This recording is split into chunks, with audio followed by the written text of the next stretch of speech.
اللہ الرحمن الرحیم۔ میں ہوں محمد ضیاء الحق نقشبندی، پروگرام دین و دنیا کے ساتھ حاضر خدمت ہوں۔ خواتین حضرات، آج ہمارا موضوع ہے دور حاضر کی نعت خوانی، اس کی اہمیت، اس کی حیثیت اور اس کی برکات کیا ہیں، اور ساتھ ہم نے جو موجودہ دور ہے اس کی بھی ظاہر بات کرنی ہے، لیکن بہت ہی نازک یہ موضوع ہے۔ نہ جانے خدا نہ خواستہ ہمارے منہ سے کسی کے بارے میں کچھ ایسے الفاظ نکل جائیں اور وہ رسول اللہ صلی اللہ علیہ وسلم کی بارگاہ میں مقبول ہو، تو لہٰذا میں پروگرام کے شروع میں درخواست کروں گا کہ اگر کوئی ایسی بات ہو جائے تو درگزر کرنی چاہیے۔ ہم اللہ کی حضور معافی کے طلبگار بھی ہیں، لیکن ظاہر ہم انسان ہیں اور جو نعت پڑھتے ہیں وہ بھی انسان ہیں۔ مقصد سب کا ایک ہی ہے جو ہونا چاہیے بھی، کہ رسول اللہ صلی اللہ علیہ وسلم کی رضا، اللہ کی رضا۔ جہاں تک بات ہے موجودہ حالات میں جو کچھ ہو رہا ہے اس پہ تو بہت دل پریشان ہوتا ہے، اور نعت خوانی کے نام پر جو ایک طریقہ کار شروع ہو گیا ہے اس پہ بہت بات ہوتی ہے میرے دین کے اوپر، میرے مسلک کے اوپر، اور جب میرے اوپر بات ہوگی، میرے نظریے، میری سوچ کے اوپر بات ہوگی تو اس کی تکلیف ہوتی ہے۔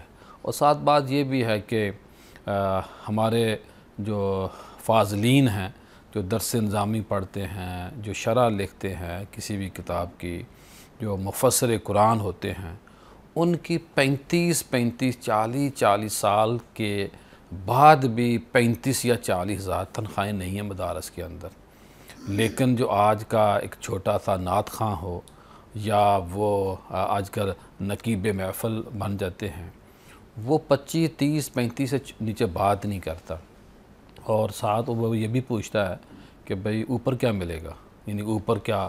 تو میں یہ سمجھتا ہوں کہ نذرانہ دینا، ہدیہ دینا اور لینا اور دینا میرے کریم آقا کی سنت ہے، لیکن اس کو ایک ایسے انداز میں پیش کرنا جس طرح ہم پیسے اڑائے جاتے ہیں، تو اس کی میرا جو ضمیر ہے وہ مذمت کرتا ہے کہ یہ نہیں ہونا چاہیے۔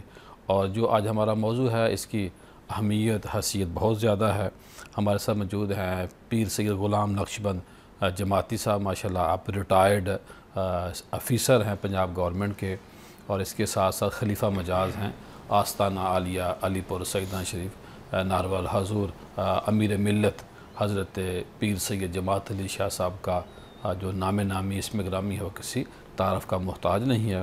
اور ان کے ساتھ موجود ہیں مفتی محمد اشرف سراجوی صاحب، ماشاءاللہ فاضل ہیں، جامعہ نظامیہ رضویہ لاہور کے، پی یو سے ماشاءاللہ انہوں نے ایم اے بھی کیا ہے، اور خطیب ہیں جامع مسجد انوار مصطفیٰ لاہور کے اندر، جوہر ٹاؤن ایریا میں جمعہ بھی پڑھاتے ہیں۔ اور ان کے ساتھ موجود حضرت علامہ محمد اجمل احسانی صاحب، یہ بھی ماشاءاللہ انہی کے ایجوکیشن سے منسلک ہیں، نجی کالج میں پڑھاتے ہیں۔ میں تینوں مہمانوں کا شکریہ ادا کرتا ہوں کہ انہوں نے آج اس مقدس موضوع کے اوپر بات کرنے کے لیے ہمیں ٹائم دیا۔ شاہ صاحب، آغاز آپ سے میں کرتا ہوں۔ نعت کی بڑی برکت ہے۔ ہم عائشہ فرماتی ہیں کہ صحابہ ممبر رسول پہ، یعنی کہ جہاں اللہ کے نبی بیٹھتے تھے، کریم آقا ان صحابہ کو دعوت دیتے کہ آئیں، اگر کفار میرے بارے میں بات یہ کر رہے ہیں تو آپ ان کا جواب دیں۔ پھر آپ یہ دیکھیے کہ انصار کی جو بچیاں ہیں وہ داف پڑھ کے، یعنی کہ داف کے اوپر وہ نعت پڑھتی ہیں۔ پھر یہ بھی ہے کہ امام بصیری والا جو واقعہ ہے کہ کریم آقا خود اصلاح فرماتے ہیں کہ یہاں یہ لکھ لو۔ کیا فرمائیں گے آج کے موضوع کے حوالے سے؟ نعت خوانی ہے کیا؟ اس کا آغاز کب ہوا؟ کیا فرمائیں گے آپ؟ بسم اللہ الرحمن الرحیم۔ بے حد درود اور بے حد سلام بحضور سرور کونین صلی اللہ علیہ وسلم کے نام۔ پیر صاحب، جس طرح آج ہماری اس نشست کا موضوع ہے دور حاضر کی نعت خوانی، نعت خوانی کے کچھ اصول ہیں، کچھ اسلوب ہیں، کچھ دستور ہیں، ماشاءاللہ۔ اور جو پرنسپل دستور ہے، پرنسپل اصول یہ ہے کہ جس ذات کی تعظیم کی جاتی ہے اس ذات کے ذکر کی تعظیم بھی ضروری ہے۔ اللہ اکبر۔ جس ذات کی تعظیم کی جاتی ہے اس ذات کے ذکر کی بھی تعظیم کی جاتی ہے۔ چند لمحوں کے لیے اگر ہم تصور کریں، ہمارا یہ بھی ایمان ہے، ہمارا یہ بھی عقیدہ ہے کہ محفل نعت میں کریم آقا صلی اللہ علیہ وسلم کی تشریف آوری ہوتی ہے۔ اب اگر ہم یہ تصور کریں کہ محفل نعت میں آقا کریم کی موجودگی ہے اور ہم جو نعت دور حاضر کے طریقے سے بہت ادب کی ضرورت ہے، ہمارا کوئی اس میں کسی سے کانٹراڈکشن نہیں ہے، صرف یہ سبمیشن یہ ہے کہ آقا کریم کی بارگاہ میں حاضر ہونے کے آداب ہیں۔ آج کل یہ ٹرینڈ چل رہا ہے کہ نعت خوانی میں جو ہر بندہ جو ہے وہ نئے نئے شاعر بن گئے ہیں اور ان کے الفاظ میں وہ ادب احترام نہیں ہے جو ہونا چاہیے۔ دوسرا اسلوب اس کا یہ ہے کہ نعت خوانی کے لیے اگر کوئی بندہ نعت خوانی کرنا چاہتا ہے، سب سے پہلے خود غسل کرے، پھر اپنی زبان کا غسل کرے، پھر ان الفاظ کو غسل کرے جو آقا کریم کی شان میں استعمال کرتے ہیں۔ اللہ اکبر۔ الفاظ جب تک وضو نہیں کرتے ہم اپنے آقا کی گفتگو نہیں کرتے۔ سبحان اللہ، سبحان اللہ۔ الفاظ کے چناؤ میں بہت احتیاط کی ضرورت ہے۔ الفاظ دست بستہ ہے میرے سامنے سب، اور جانچا ہے خوب میں نے ہر لفظ کا نسب۔ کیا بات ہے۔ تھرا رہا ہے قلم کیا لکھوں لقب، اللہ، کیسے ہو بیان رتبہ عظیم وقار کا، میں ڈنگ کہاں سے لاؤں پروردگار کا۔ ہماری تو اوقات ہی نہیں ہے کہ اللہ کریم آقا اکبر۔ صلی اللہ علیہ وسلم کی ہم شان بیان کر سکے۔ یہ تو پروردگار ہے، یہ ہماری خوش قسمتی ہے کہ ہمیں موقع مل جاتا ہے۔ صحیح بات۔ دوسری یہ ہے کہ دنیا نعت میں بہت بڑا نام ہے حفیظ طائب صاحب کا، بڑا پیار تھا ان کے ساتھ، ان کے جنازے میں شرکت کا بھی موقع ملا۔ وہ کہتے ہیں کہ یہ ایک سانچہ ہوتا ہے، شوق و نیاز و عجز کے سانچے میں ڈل کے آ، یہ کوچہ حبیب ہے پلکوں پہ چل کے آ۔ ہائے ہائے، واہ، یہ سبحان اللہ۔ نہیں ہے کہ ہم نعت پڑھیں اس انداز سے پڑھیں، اور آج کل جو طریقہ اختیار کیا ہمارے کو اعتراض، صرف اعتراض اس بات پر ہے کہ ادب جو ہے نا، تیریاں کیا باتاں نے تو آویں تیرے آن دا ویلا ہے، اگر یہ ریپیٹیڈلی کہا جاتا ہے تو آپ دیکھیں کہ آقا کریم کی ہمارا ایک طرف ہم کہتے ہیں کہ ہم غلامی رسول میں ہیں، تو غلام اور آقا برابری نہیں آ سکتا۔ اللہ اکبر۔ میرا تیرا وہاں پر آتا ہے جہاں برابری ہوتی ہے، تو جہاں پر آقا کریم کی غلامی ہوتی ہے ہم دعویٰ تو بہت کرتے ہیں، لیکن غلامی کا معیار اگر ہم نے سمجھنا ہے تو آپ حضرت بلال حبشی سمجھیں، حضرت علامہ اقبال شاعر مشرق، اللہ اکبر۔ ساری عمر شاہ صاحب، یہ تو پل صراط کے اوپر چلنے کی مانند ہے نا، نعت لکھنا اور پڑھنا اور پھر نعت سننا، بے شک اس کے اپنے دائرہ کار دائرہ ہیں۔ کار اور ہیں۔ مفتی صاحب کیا فرمائیں گے، قرآن کیا کہتا ہے، حدیث کیا کہتی ہے نعت خوانی کے حوالے سے، اللہ کے نبی کی تعریف کے حوالے سے؟ بسم اللہ الرحمن الرحیم۔ قبلہ پیر صاحب، پہلے تو آپ کا بہت بہت شکریہ کہ آپ نے اس خوبصورت پلیٹ فارم سے ہمیں اپنا میسج کرنے کا موقع عطا فرمایا، اور آپ کو اور آپ کی جملہ ٹیم کو خراج تحسین ہے کہ آپ جس لیول پر ایک خوبصورت فکری نظریاتی پیغام پہنچا رہے ہیں اور امت محمدی علیہ صاحب الصلاۃ والسلام کی اصلاح فرما رہے ہیں، مہربانی، تو اس پر ہم آپ کو خراج تحسین پیش کرتے ہیں۔ آمین، شکریہ۔ دوسرا، جس طرح آپ نے فرمایا کہ نعت خوانی تلوار پر چلنے کی مانند ہے، آپ ایک جانب مقام الوہیت ہے، اگر ذرا سا آپ آگے بڑھے تو خطرہ ہے کہ کہیں مقام الوہیت میں کوئی ایسی بات نہ ہو جائے جو قابل گرفت ہو۔ اللہ اکبر۔ اور دوسری جانب مقام رسالت ہے، اگر آپ کی افکار، آپ کی سوچ، آپ کے الفاظ، آپ کا انداز ذرا سا دوسری جانب ہٹا تو یہ خطرہ ہے کہیں معاذ اللہ تنقیص مقام رسالت کا پہلو نہ آئے۔ تو اس لیے جو نعت شریف ہے اس کا جو میں ابتداءً عرض کروں گا کہ نعت شریف تو تب سے ہے جب سے کائنات بنی ہے، کیونکہ بہت بڑے زبان دان غالب نے کہا تھا کہ غالب ثنائے خواجہ بیزداں گزاشتیم، اللہ، کہاں ذات پاک مرتبہ دان محمد است۔ نعت حضور کی مدحت ہے، اور حضور علیہ السلام مخلوقات میں سب سے اول ہیں۔ حضور نے خود فرمایا اول ما خلق اللہ نوری، سب سے پہلے حضور علیہ السلام کے نور مقدس کو تخلیق فرمایا گیا، اور تبھی سے حضور علیہ السلام کی نعت بھی جاری ہے۔ سماوی کتب میں تورات ہو، زبور ہو، انجیل ہو، ان میں حضور کی نعت ہے، جی، اور قرآن مجید میں حضور کی نعت ہے۔ سب سے بڑا اسلوب اور طریقہ قرآن مجید میں ہے، اور اس کے بعد رسول اللہ صلی اللہ علیہ وسلم کے صحابہ ہیں، کم و بیش 45 صحابہ باقاعدہ طور پر حضور کی نعت لکھتے بھی تھے اور حضور کی نعت پڑھتے بھی تھے. سبحان اللہ. اس سے زیادہ بھی ہو کریم سکتے آقا ہیں. کی اجازت اور پرمیشن سے. جی حضور علیہ السلام کے حکم سے آپ فرماتے تھے, آپ منبر بچھاتے تھے, اور خاص طور پر آپ نے بھی اشارہ فرمایا کہ حضرت سیدنا حسان بن ثابت رضی اللہ تعالیٰ عنہ ان کو منبر پر بٹھایا گیا اور پھر انہوں نے حضور علیہ السلام کی بارگاہ میں کھڑے ہو کر حضور علیہ السلام کی نعت پڑھی. تو حضرت سیدنا حسان بن ثابت رضی اللہ تعالیٰ عنہ آپ نے جو طریقہ سکھایا, تو آپ کے ایک شعر سے میں عرض کرتا ہوں اس طرف. آپ فرماتے ہیں کہ ما ان مدحت محمدا بمقالتی اللہ اکبر لیکن مدحت مقالتی بمحمدی. یہ کوئی 14ویں صدی کا شاعر نہیں ہے, یہ حضرت حسان بن ثابت ہیں جنہوں نے کلمہ حضور سے پڑھا ہے, جنہوں نے قرآن حضور سے سیکھا ہے. ان جیسا عالم کوئی نہیں, ان جیسا مفسر کوئی نہیں, ان جیسا محدث کوئی نہیں. یہ بے شمار فضیلتوں کے حامل ہیں. اور کیا کہتے ہیں, اے زمانے والو مت سمجھنا کہ میں اپنے لفظوں سے حضور کی تعریف کر رہا ہوں, اللہ اکبر, بلکہ میں حضور کا نام لے کر اپنے لفظوں کو شان دے رہا ہوں. اللہ اکبر.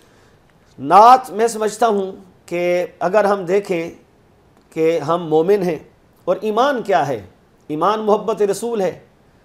لا یؤمن احدکم حتی اکون احب الیہ من والدہ وولدہ والناس اجمعین, صحیح بخاری کتاب الایمان میں, صحیح, کہ ایمان حضور کے ساتھ محبت کا نام ہے, اور نعت شریف سرکار دو عالم صلی اللہ علیہ وآلہ وسلم کے ساتھ محبت اور جذبات کا ایک اظہار ہے. جی علامہ صاحب کیا فرمائیں گے آپ؟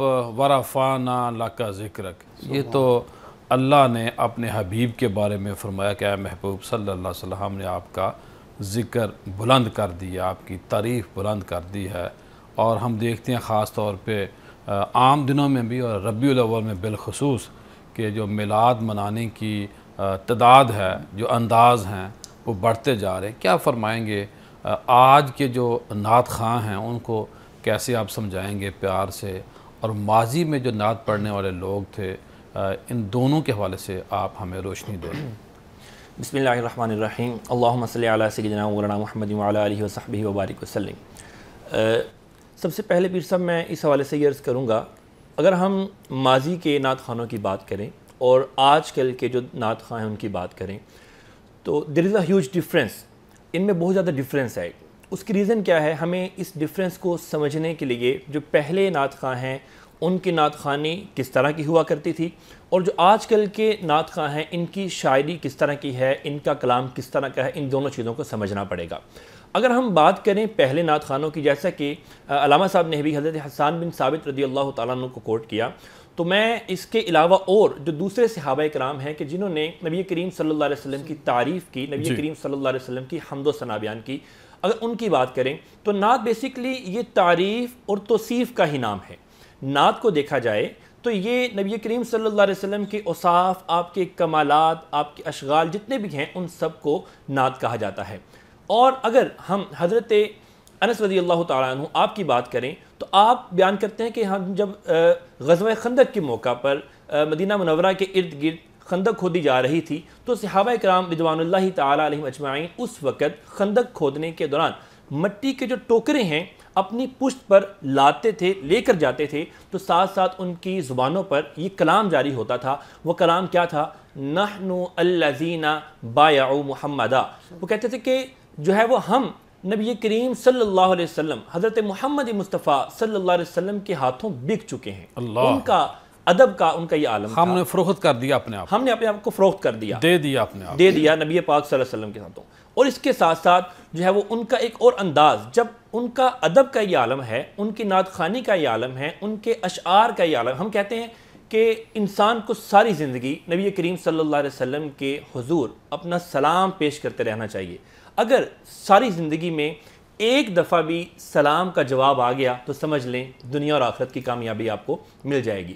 جب حضرت انس رضی اللہ تعالیٰ عنہ فرماتے ہیں کہ ہم نے یہ اشعار پڑھے, نبی کریم صلی اللہ علیہ وسلم نے ان اشعار کو سنا, تو پھر انہوں نے آگے سے جواب کہہ دیا. انہوں نے کہا الا انہ لا خیر الا خیر الآخرہ فبارک فی الانصار والمہاجرہ. اے اللہ, اگر دیکھا جائے تو دنیا اور آخرت کی بھلائیوں میں سب سے جو بہتر بھلائی ہے وہ تو آخرت کی بھلائی ہے. اور ساتھ آپ نے جب تعریف سنی اپنی اور کلام سنا تو دعا دی, اے اللہ انصار اور مہاجرین کو جو ہے وہ برکت عطا فرما. بات کرنے کا مقصد یہ ہے کہ جب ادب اس طرح کا ہو, کلام اس طرح کا ہو, نبی کریم صلی اللہ علیہ وسلم کی تعریف و توصیف اس طرح بیان کی جائے جس طرح اللہ تعالیٰ نے فرمایا وَرَفَعْنَا لَكَ ذِكْرَكَ, تو صحابہ اکرام نے بھی اپنے کلام کے ذریعے, اپنے الفاظ کے ذریعے نبی کریم صلی اللہ علیہ وسلم کی تعریف بیان کی, توصیف بیان کی. صحیح. ایسے ہی اگر ہم آج کے نعت خوانوں کی بات کریں تو ہمیں صرف جو صحابہ اکرام رضوان اللہ تعالی علیہم اجمعین ان کے انداز کو سمجھنا چاہیے, ان کے الفاظ کس طرح کے ہوتے تھے, ان کا ادب کا کیا عالم تھا.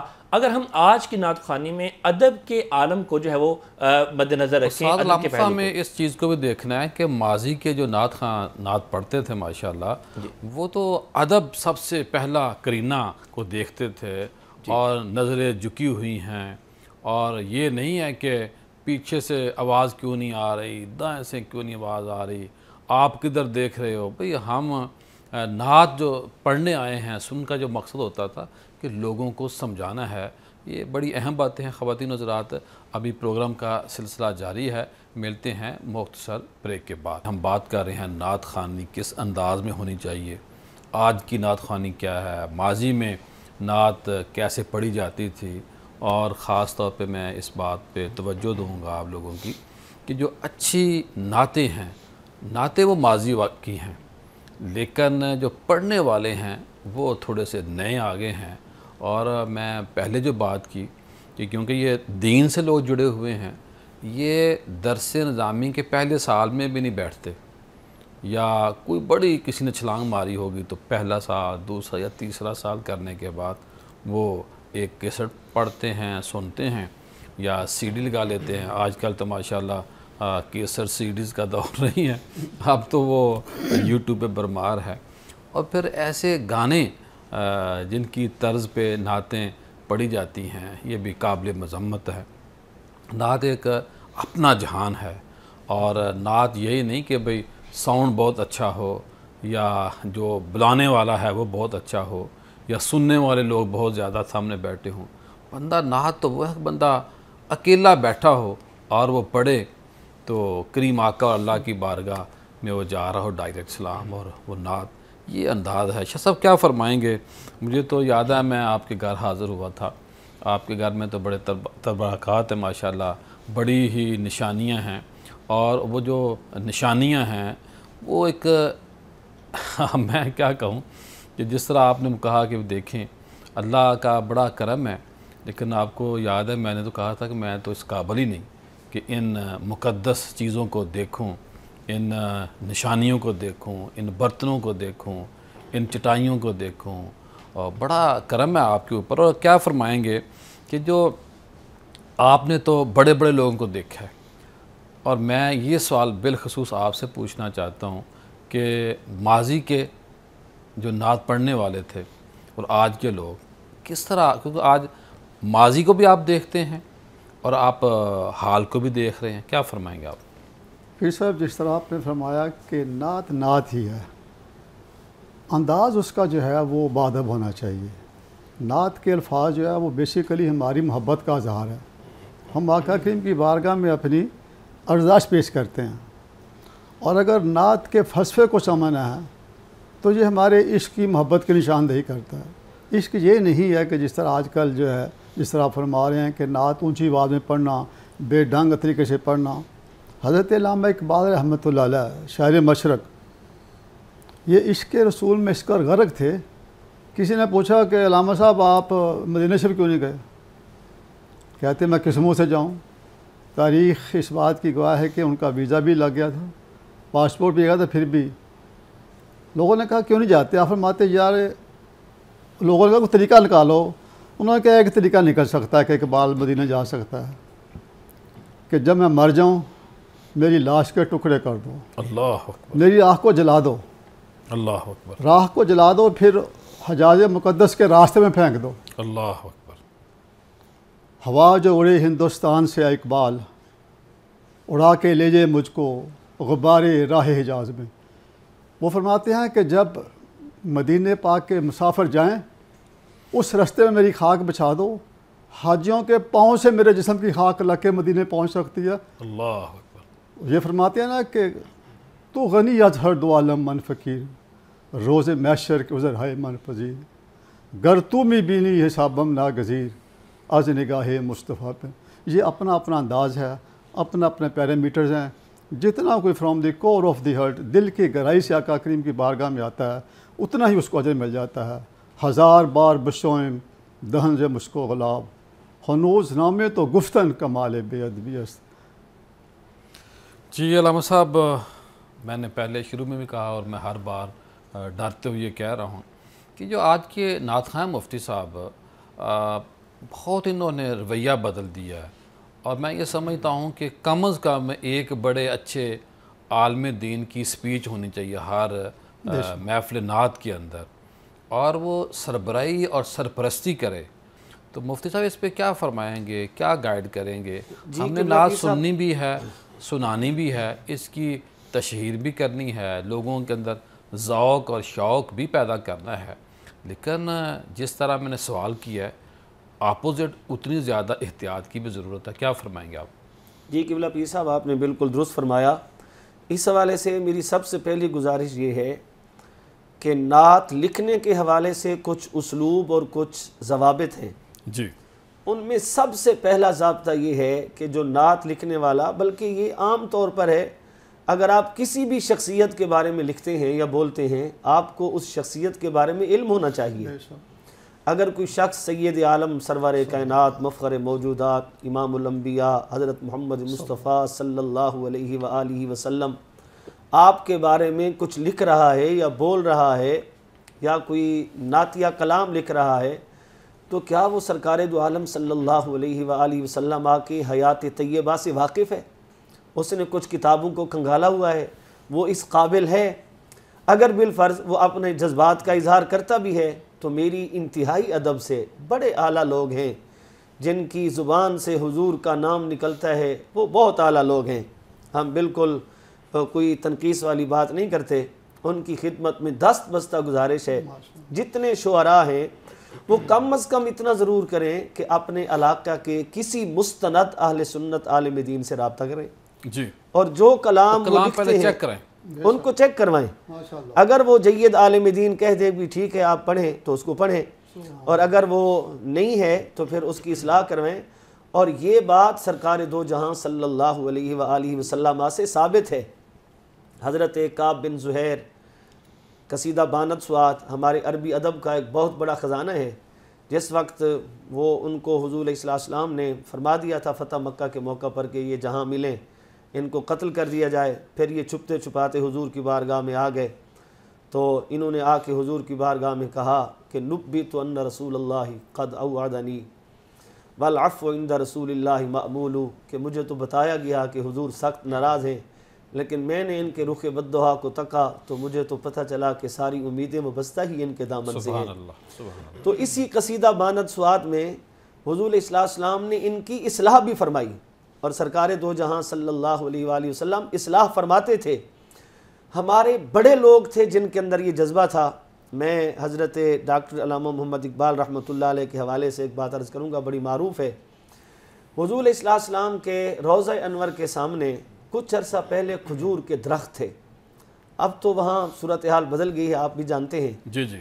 تو حضرت ڈاکٹر علامہ محمد اقبال رحمۃ اللہ علیہ نے جب روضہ انور کے سامنے درخت دیکھے تو ان کے ذہن میں خیال آیا کہ کیوں نہ ہو کہ لفظوں کے سانچے میں اس کیفیت کو بیان کیا جائے. تو انہوں نے کہا کہ ایسے کھڑے ہیں درخت روضہ حضرت کے سامنے، مجنوں ہو جیسے کوچہ لیلا کے سامنے، سیدی امام اہل سنت اسیر گیسو مصطفیٰ، کشتہ عشق رسول، سیدی و آقائی و مرشدی امام احمد رضا خان فاضل محدث بریلی رحمۃ اللہ علیہ. آپ تک جب یہ لفظ پہنچے تو وہ عشق کے ائمہ کا غیور امام احمد رضا تڑپ اٹھا. اس نے کہا کہ اقبال نے درست نہیں لکھا. پوچھنے والے نے کہا حضرت آپ اصلاح فرما دیں. فرمایا کہا کہ ایسے کھڑے ہیں درخت روضہ حضرت کے سامنے، مجنوں ہو جیسے کوچہ لیلا کے سامنے. تو حضور علیہ السلام کے روضہ انور کو کوچہ لیلا سے تشبیہ دی اور درختوں کو مجنوں سے. یہ تشبیہ درست نہیں ہے. یوں کہنا چاہیے تھا کہ ایسے کھڑے ہیں درخت روضہ حضرت کے سامنے، قدسی ہوں جیسے عرش معلیٰ کے سامنے۔ تو سب سے بنیادی بات علم ہے کہ ہمارے شعراء حضرات جو ہیں کلام لکھنے والے، ان کو سب سے پہلے اتنا چاہیے کہ وہ حضور کی سیرت شریعت کی کا مطالعہ کریں، باریکیاں ہیں ان کو سمجھنا چاہیے اور اپنے کلام کی اصلاح۔ اور دوسری بات میں جو عرض کروں گا وہ ادب ہے۔ جب علم ہوگا تو ادب بھی ضرور آئے گا۔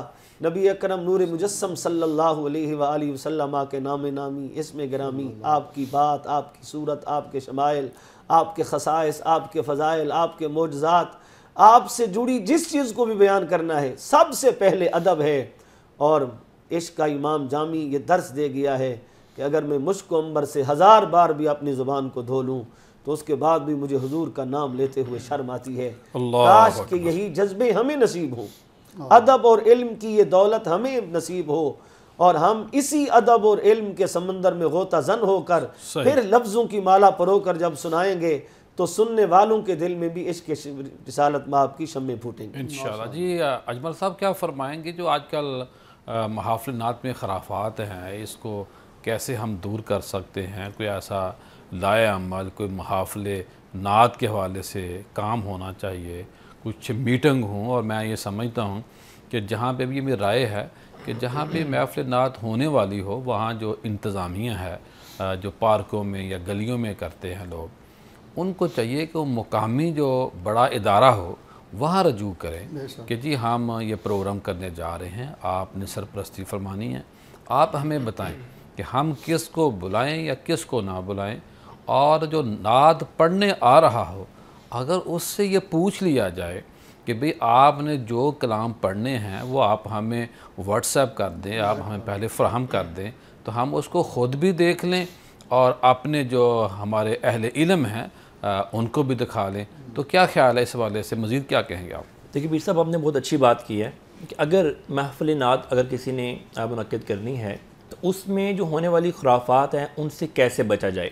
آپ نے خود ہی بہت اچھا اس کا طریقہ بتا دیا کہ جو نعت خواں حضرات ہیں ان سے بات کر لی جائے کہ آپ نے جو کلام وغیرہ پڑھنے ہیں آپ ہمیں سینڈ کر دیں، بھیج دیں، تاکہ ہم چیک کروا لیں کہ آپ نے جو کلام پڑھنے ہیں اس میں کوئی شرعی طور پر یہ اجمل صاحب ویری سوری، میں آپ کی بات کاٹ رہا ہوں، میں نے اس لیے بات کی ہے کہ اگر کسی یونیورسٹی میں کسی نے تھیسس پڑھنا ہو یا کوئی مقالہ پڑھنا ہو، کوئی آرٹیکل پڑھنا ہو تو وہ پہلے منگواتے ہیں کہ جو آپ نے پڑھنا وہ ہمیں بھیجیں۔ تو جب ایک ایم فل یا پی ایچ ڈی کیا بندہ جو ہے وہ اپنا مقالہ، اپنی تحریر بھیج سکتا ہے، پڑھنے سے پہلے اس کو پوری کمیٹی دیکھتی ہے، یہ کیوں نہیں اپنی نعتیں وہاں بھیج سکتے کہ بھئی ہم نے یہ نعت پڑھنی ہے، آپ اس کو چیک کر لیں؟ اس حوالے سے میں ایک بڑی اہم مثال آپ کے جو ہے وہ پیش کرتا ہوں آپ کے سامنے۔ حضرت عائشہ صدیقہ رضی اللہ تعالیٰ عنہ آپ فرماتی ہیں کہ میں بیٹھی نبی کریم صلی اللہ علیہ وسلم کی تعریف اور توصیف کرنا چاہتی تھی اور اکثر میں یہ شعر پڑھا کرتی تھی، لیکن میں سیدنا صدیق اکبر رضی اللہ تعالیٰ عنہ آپ کے سامنے یہ شعر پڑھتی اور آپ کو بطور جج سامنے بٹھاتی کہ آپ فیصلہ کریں کہ اس شعر کا مطلب کیا ہے۔ ہم بات کر رہے ہیں شعر چیک کروانے کے حوالے سے، کلام چیک کروانے کے حوالے سے۔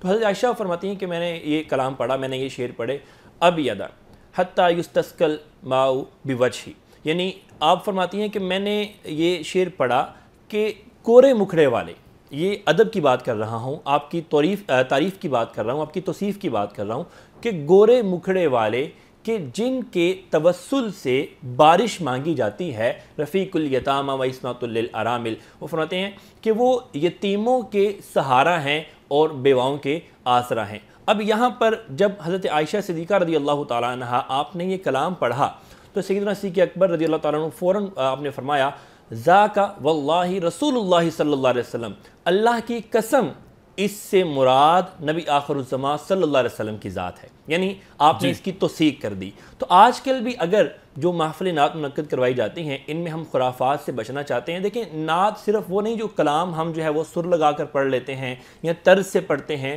نعت جو خطیب صاحب آتے ہیں وہاں پر جو نبی کریم صلی اللہ علیہ وسلم کی تعریف بیان کرتے ہیں، توصیف بیان کرتے ہیں، یہ بھی نعت کی ہی ایک قسم ہے۔ ہم بھی نعت ہی پڑھ رہے ہیں، وہ بھی نعت ہی پڑھ رہے ہیں، سب کریم آقا کی تعریف کر رہے ہیں، تعریف کر رہے ہیں۔ انفارچونیٹلی بہت سی ایسی محافل ان کے جو پمفلٹ، ان کے اشتہار سامنے دیکھنے کو ملے، ان میں جو ہے وہ 30 40 نعت خواں حضرات تو ہیں، لیکن لیکن خطاب کے لیے کوئی ایک پرسن وہاں پر موجود نہیں ہوتا. تو یہ ایک بڑی ایک پرابلم ہے. اگر اجمل صاحب ہو بھی کوئی خطیب تو وہ بیچارہ اینڈ پہ اس کو ٹائم دیا جاتا ہے, یا لوگ جا چکے ہوتے ہیں یا لوگوں نیند آ چکی ہوتی ہے. پروگرام کا سلسلہ جاری ہے, ملتے ہیں مختصر بریک کے بعد. خواتین و حضرات, ہم پروگرام کے آخری حصے میں داخل ہو چکے ہیں اور آج کا وظیفہ ہے یا مخ سے تو عدل و انصاف کرنے والا کون؟ میرا اللہ, میرا مالک. اگر آپ نماز فجر اور نماز عشاء کے بعد 313 بار پڑھیں اور چاہتے کیا ہیں کہ اگر آپ چاہتے کہ آپ کا نقصان نہ ہو, اگر عمومی طور پہ ہماری یہ ذہن میں بات بیٹھی ہوئی ہو کہ میں یار جو بھی کام کرتا ہوں اس میں برکت نہیں ہوتی, نقصان ہو جاتا ہے, سفر میں نقصان ہو جاتا ہے, گھر میں نقصان ہو جاتا ہے, فیکٹری میں نقصان ہو جاتا ہے, تو آپ نے یہ وظیفہ پڑھنا ہے یا مخ سے تو انشاءاللہ اس وظیفے کی برکت سے اللہ پاک آپ کے اوپر کرم فرمائے گا. شاہ صاحب آخر میں کیا فرمائیں گے نعت کے حوالے سے؟ آخر میں یہی سب مشن ہے کہ جہاں تک ممکن ہو سکے ہمارا انداز اور ہماری گفتگو جو ہے وہ بیلنس ہونی چاہیے. اس میں کوئی ایسی بات کا شائبہ نہ ہو جس سے کسی دوسرے کو موقع ملے. مثال کے طور پر قرآن پاک نے واضح فرما دیا کہ یا ایھا الذین آمنوا لا ترفعوا اصواتکم فوق صوت النبی. اللہ اکبر. کہ ایمان والو تمہاری آواز بھی بلند نہ ہو. اور آج کل کیا ہے کہ اونچی آواز میں چیخ کر پڑھ رہے ہوتے ہیں. یہ نہ صرف ادب کے خلاف ہے بلکہ قرآن پاک کی تعلیم کے خلاف ہے. اور پھر فرمایا گیا کہ وَلَا تَجْهَرُوا لَهُ بِالْقَوْلِ كَجَهْرِ بَعْضِكُمْ. اللہ اکبر. اس طرح محو گفتگو نہ ہو جس طرح تم آپس میں گفتگو کرتے ہو.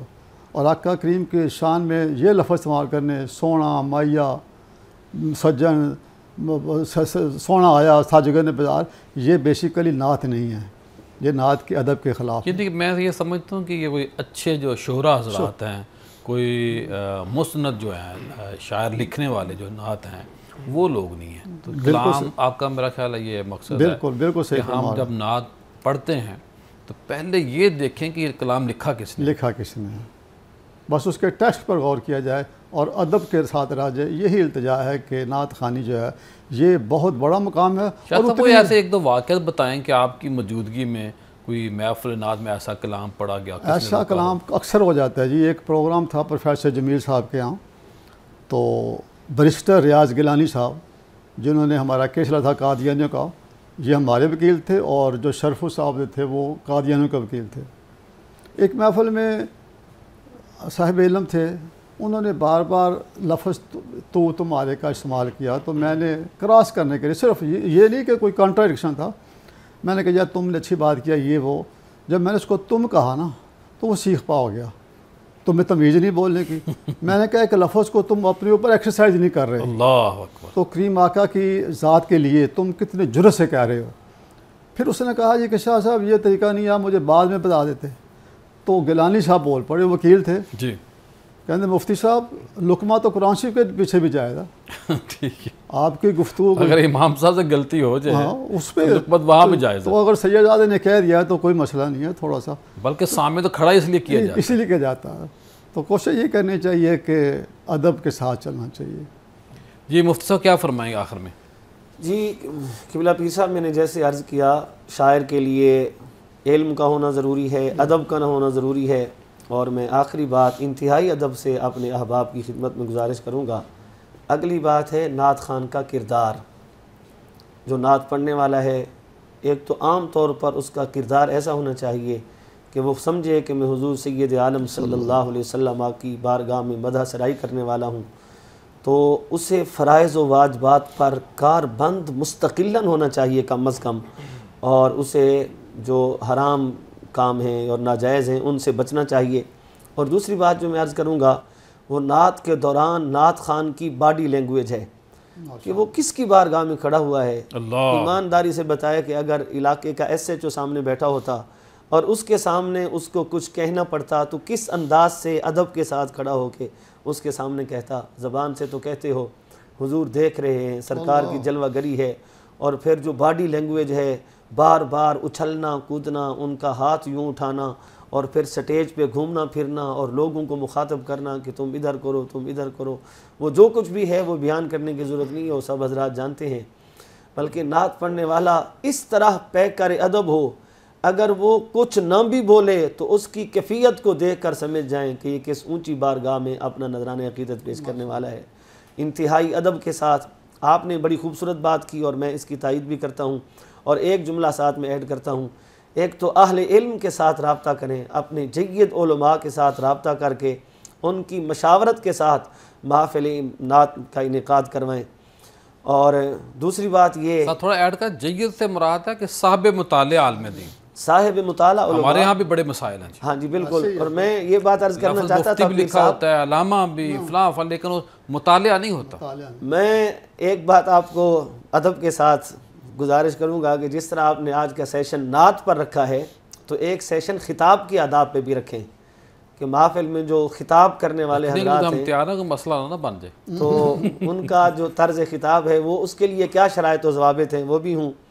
اور دوسری بات یہ ہے کہ وقت اس طرح کی ٹائمنگ رکھنا کہ ساری رات مصروف محفل جس نعت اور فجر کی نعت سے نماز یا چھوڑ دیں۔ محفل سے فجر کی نماز یا کوئی بھی نماز متاثر ہو، وہ صحیح نہیں ہے۔ وہ مناسب ہر وہ کام جس کی وجہ سے نماز چھوٹنے کا خطرہ ہو وہ کام ناجائز ہے صحیح۔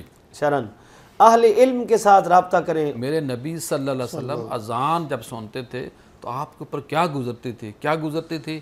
یہی گزرتی تھی کہ سب سے پہلے میں نماز اپنی رب کی بارگاہ میں ادا کروں۔ بالکل قبلہ پیر صاحب، ہمارے ہاں کچھ چیزیں مستحب ہیں، کچھ سنت ہیں، کچھ فرض ہیں، کچھ واجب ہیں۔ افسوس یہ ہے کہ ہم نے فرائض کو مستحبات پہ قربان کر رکھا ہے۔ اللہ اکبر۔ اللہ کرے کہ ہم یہ سمجھیں کہ جو چیز اللہ اور اس کے رسول جی نے ہم اجمل پر صاحب کیا فرض کی ہے فرمائیں گے اس کو آپ فرض آخر میں؟ سمجھ کے کریں۔ جی لاسٹ پہ میں آپ سے دو باتیں کرنا چاہوں گا۔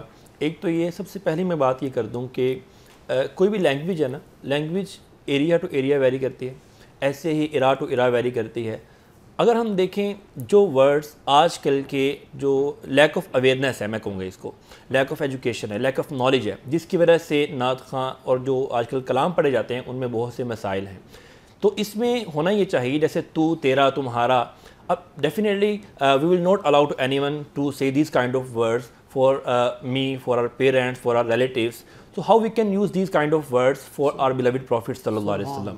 جب اس طرح کے ورڈز میں اپنے بارے میں نہیں سن سکتا، اس طرح کے ورڈز میں اپنے پیرنٹس کے بارے میں نہیں سن سکتا، تو اس طرح کے ورڈز ہم نبی کریم صلی اللہ علیہ وسلم کی ذات کے بارے میں کیسے سن سکتے ہیں؟ ہمیں اس طرح کے ورڈز سے اوائڈ کرنا چاہیے۔ میں نے پہلے بھی بات کر دی کہ area to area language vary کرتی ہے، اس کو دیکھ لیا جائے۔